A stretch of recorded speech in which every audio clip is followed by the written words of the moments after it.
What's up everyone? Welcome back again to my YouTube channel. So may pag-usapan natin kung paano nga ba ma-attract at mas madaming bumili yung binibenta mong pagkain sa food bazaar.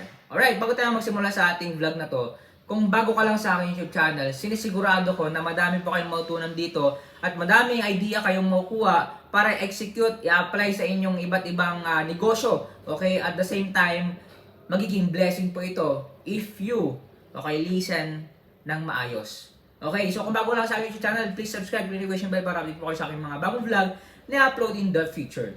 Kapag na-reach po natin yung 100 subscriber, ay magpapag-away po tayo after this year, 2025. Alright, balik po tayo sa ating vlog. Kung makita nyo po sa ating thumbnail, okay, andyan po yung binibenta namin, okay, yung biryani, tapos may mga drinks akong binibenta.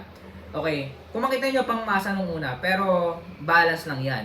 Okay, meron akong pang masa, meron din akong pang rich na binibenta. So as you can see, okay, na makita nyo sa aking thumbnail na pinapakita namin yung food namin.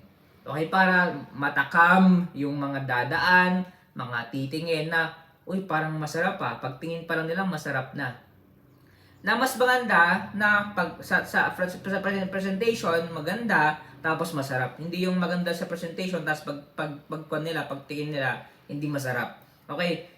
So, ang sinasabi ko dito, para mas ma-attract yung mga customer natin at sila ay mapabili, okay, kailangan natin ipakita yung presentation. Dapat maganda yung presentation, tapos masarap. Alright. So, ganun lang, kadali. Okay, try nyo. Okay, wala nang mawawala sa inyo. Okay, so bago tayo matapos sa ating vlog, kung si pumuli sa aking libro, Negosyo Reality, medyo mahal to, pero hindi nyo malaman kung bakit mahal itong libro na to.